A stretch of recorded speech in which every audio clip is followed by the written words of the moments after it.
Okay, welcome back. If you've been here before, uh, it's another episode of Make Loud Not War Presents.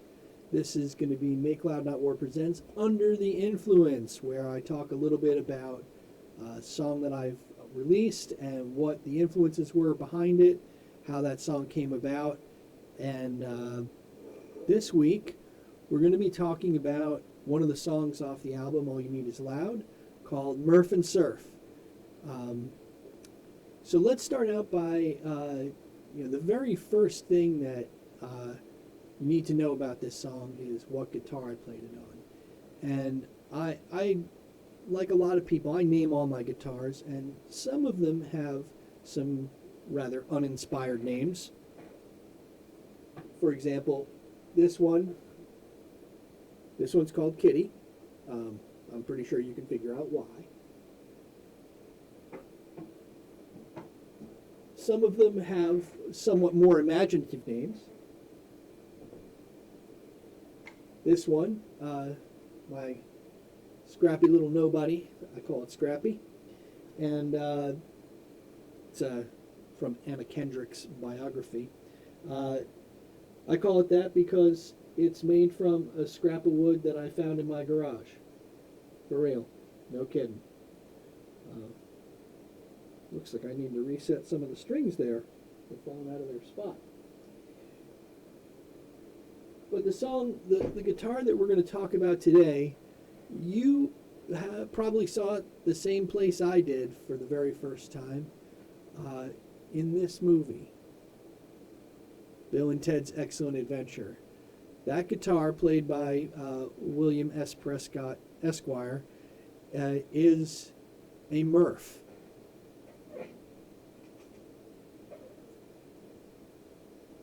Just like this one right here.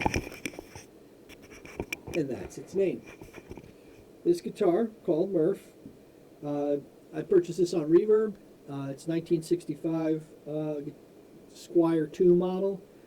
And it's not in pristine condition like the one that Bill is playing. First of all, when the guitar was made, it came with this crazy janky, here, let me get rid of that image, crazy janky bridge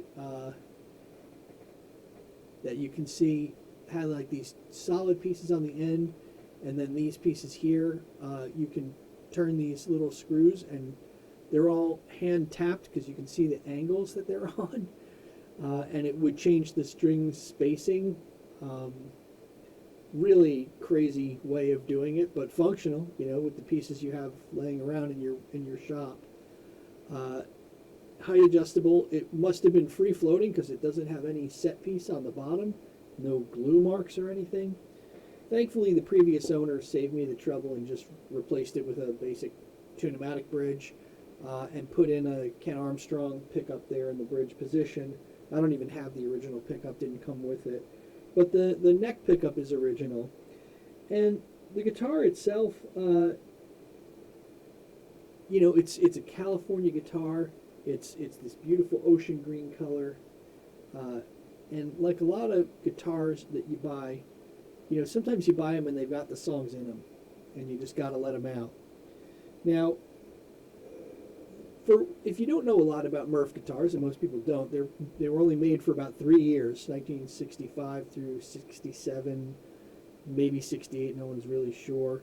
Were made by a guy named Tom Murphy, like Leo Fender, in Fullerton, California. Like Leo Fender, not a musician, but his kids were, his family. It was kind of like a Partridge Family sort of deal, where the whole family played guitars and bass guitars, and so he was a craftsman.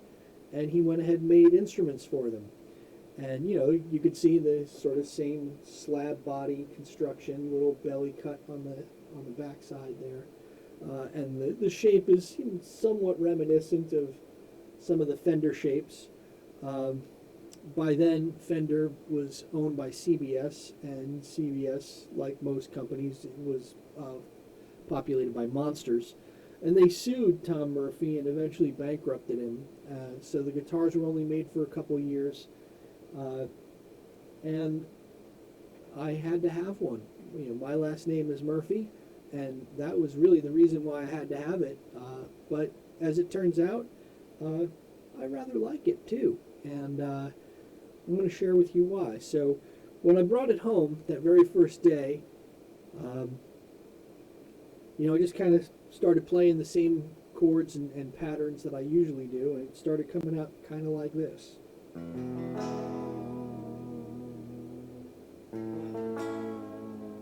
Got to play with the wiggle stick.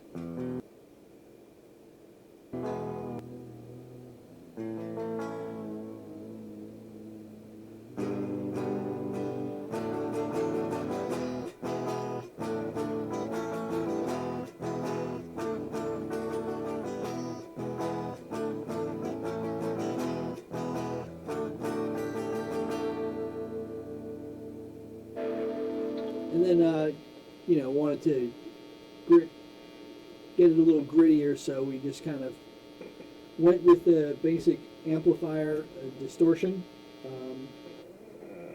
And this is more or less the sound that ended up on the album.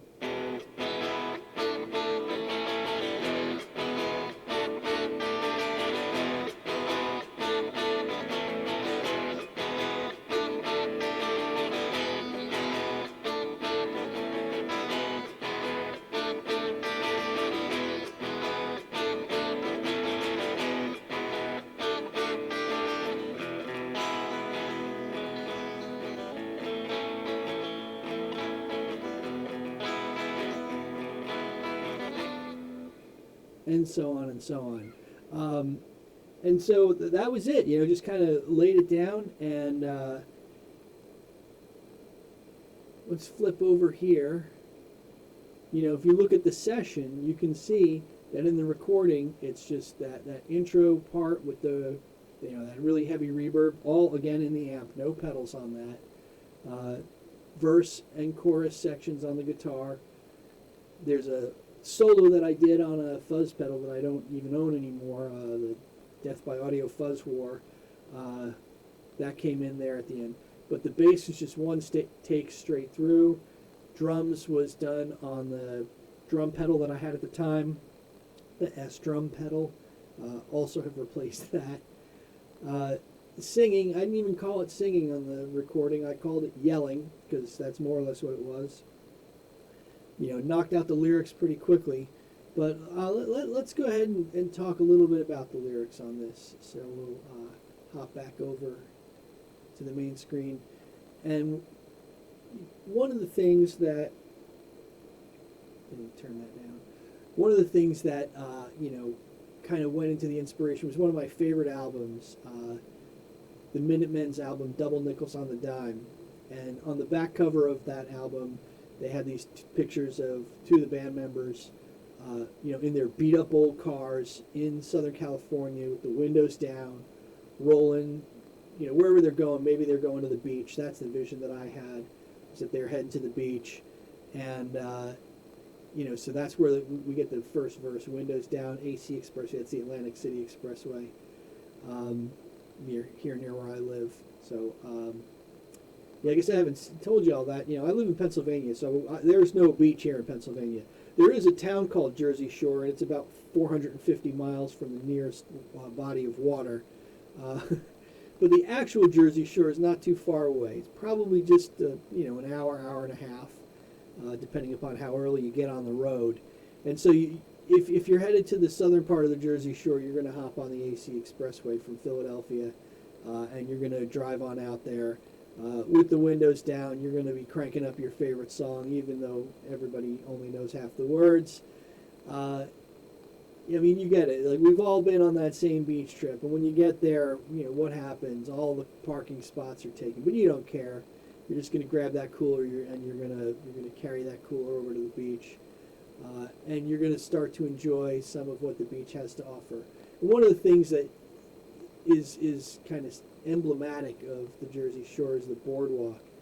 Here's my friend Jackie. Jackie is a great friend of mine, wonderful punk rock girl from Philadelphia, and lives down the Jersey Shore now.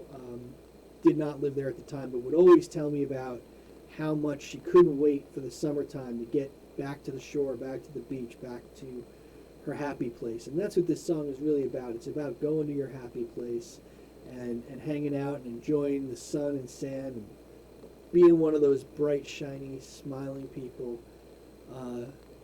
Well, what do you do while you're down there? Well, you go to the amusement parks, you go to Maurice Pier, and you ride the roller coasters that feel like they're going to fall over, and you go to the midways where all the games are rigged, and you love it. You love everything about it.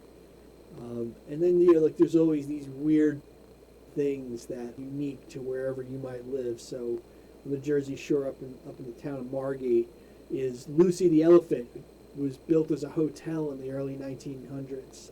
Now just kind of a landmark of the city of Margate.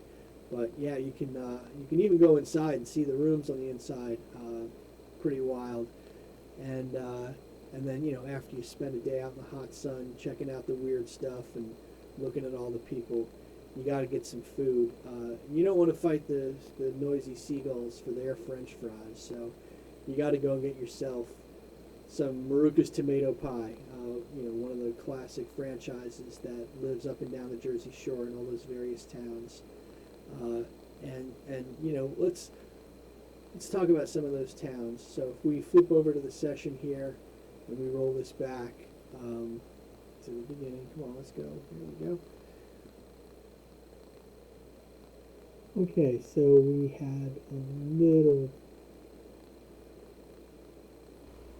had a little bit of a snafu there with the recording, so we're just doing a little edit, and now we're going to get back over to the Studio One screen, and we're going to go ahead and just hear a little bit more about some of those Jersey Shore towns. So we're back over here, and let's listen to the song from the beginning. So, starting out with that reverb.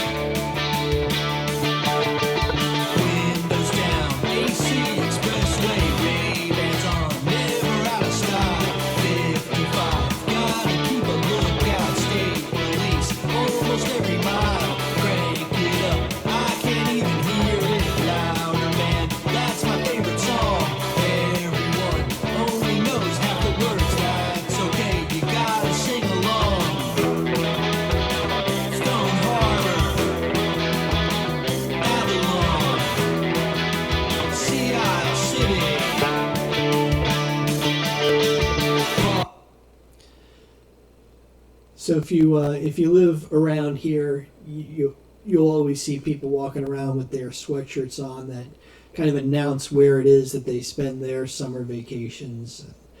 There's Stone Harbor and Sea City and Asbury Park. That's pretty much what it's all about.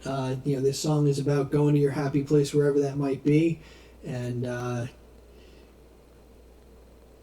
that's kind of what this whole segment was about, is just learning a little bit about the different songs and what went into making them.